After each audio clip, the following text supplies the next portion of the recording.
අපි එදිනෙදා වැඩවලට PC එක යූස් කරනවා. වැඩිපුරම ඉන්ටර්නෙට් යන්නනේ අපි PC එක යූස් කරන්නේ. අපි PC එක එහෙම යූස් කරනකොට ඔයාලට නෝටිස් වෙලා නැත්නම් ඔයාලගේ data වැඩිපුර කැපෙනවා කියලා.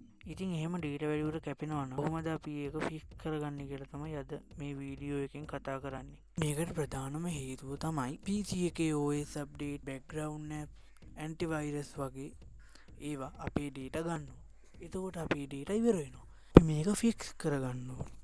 මේක ෆික්ස් කරගන්න විදිය ඊළඟට අපි කතා කරමු.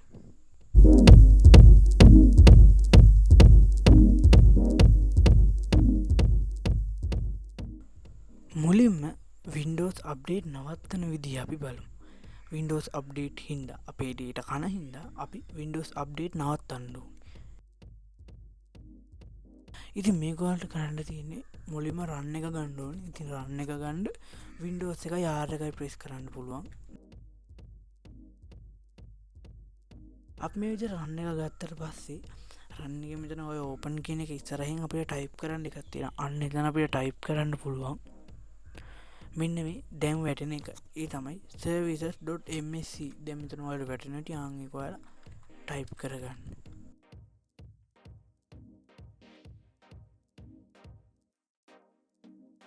මේ විදිහට ටයිප් කරගත්තට පස්සේ මෙතන මේ තියෙන ඕකේ කියන බටන් එක ක්ලික් කරන්න. ඊට පස්සේ මෙන්න මේ වගේ ගොඩක් එනවා.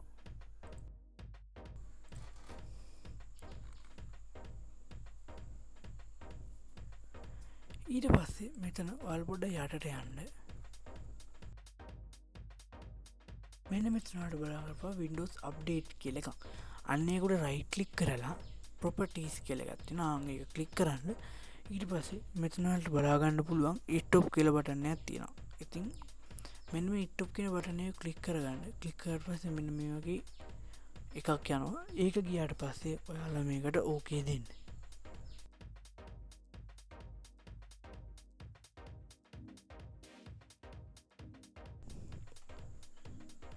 හරි දැන් මේ window එක close කරලා දාන්න.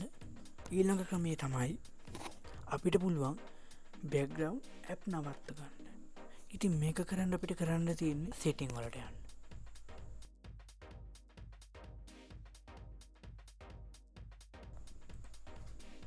මේ විතර ආයෙපාර setting open කරගෙන ඔයාලට කරන්න තියෙන්නේ apps කියලා එකක් තියෙනවා. අන්න ඒකට යන්න. මෙතන මේ apps කියන එකේ තියෙන ඔයාලට බලා ගන්න පුළුවන් මෙතන හැම app එකක්ම. ඉතින් මෙතන ඔයාලට බලා ගන්න පුළුවන් Microsoft OneDrive කියලා application එක තියෙනවා.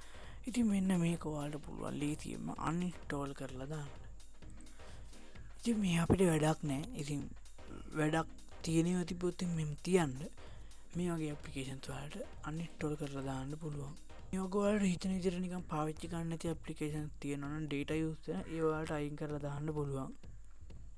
ඉතින් ඊළඟ method එක තමයි ඔයාලට පුළුවන් ඔයාලගේ connection එක metered connection එකක් බවට පත් කරගන්න. ඉතින් මේ metered connection කියන එකෙන් වෙන්නේ අපේ PC එකට කියනවා මේක limited connection එකක් කියලා. එතකොට ඒකෙන් වැඩිපුර data ගන්නෙ නැහැ. සාමාන්‍ය ප්‍රමාණයට ඉතින්දා වැඩ කටයුතු ඕන වෙන විදිහට තමයි data ගන්න. ඉතින් මේක කරන්න වලට ගන්නේ ආයෙ පාරක් යන්න setting වලට. setting වලට යන්න කලින් මම කියන්නම් මම ඉන්ටර්නෙට් එකට කනෙක්ට් වෙලා නැහැ. එතකොට පේන්නේ නැහැ. ඉතින් ඉන්ටර්නෙට් එකට කනෙක්ට් වෙන්න ඕනේ. ඉතින් ගයිස් ඔහොම ඉන්න මම ඉන්ටර්නෙට් එකට කනෙක්ට් වෙලා එනකම්.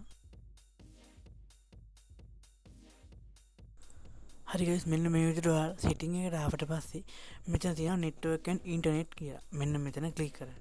ඊට පස්සේ ඔයාලට බලා ගන්න පුළුවන් මේ විදිහට ඔයාලගේ wifi network එක මැද තියෙනවා. ඊට පස්සේ මෙතන icon එකක් තියෙනවා laptop එක. ඊට පස්සේ මෙතන තියෙනවා මේ විදිහට තව icon එකක්. ඉතින් මෙතන ඔයාලට බලා ගන්න පුළුවන් ඔයාලා දැනට මේ දවස් 30 ඇතුළත කොච්චර data ප්‍රමාණයක් use කරලා තියෙනවද කියලා. මෙතන ඔයාලට බලා ගන්න පුළුවන් GB 87.2ක් මම දැනට use කරලා තියෙනවා. ඔයාලට කරන්න තියෙන්නේ මෙන්න මෙතන තියෙනවා properties කියලා. අන්න ඒක ක්ලික් කරලා මෙතන තියෙනවා set as metered connection කියලා. අන්න ඒක ටික් එකක් දාලා තියාගන්න. ඉතින් මේ විදිහට ඔයාලට පුළුවන් මේ ක්‍රමෙත් කරලා බලන්න. ඊළඟ ක්‍රමේ හැටියට මම කියන්න යන්නේ data monitor app එකක් පාවිච්චි කරන්න. ඉතින් ඔයාලට පුළුවන් net limiter වගේ ඇප්ලිකේෂන්ලයක් ඔයාලගේ පීසියට ඩවුන්ලෝඩ් කරලා යස් කරලා බලන්න. ඉතින් මේ ඇප්ලිකේෂන් එක ගැන ඔයාලට මොකක් හරි වීඩියෝ එකක් ඕනනම් පහලින් කමෙන්ට් එකක් දාන්න. ඔයාට මේ වීඩියෝ එක උදව්වක් වුණා කියලා හිතනවනම් ලයික් එකක් දාන්න. මගේ channel එක subscribe කරන්න. සුබ දවසක්.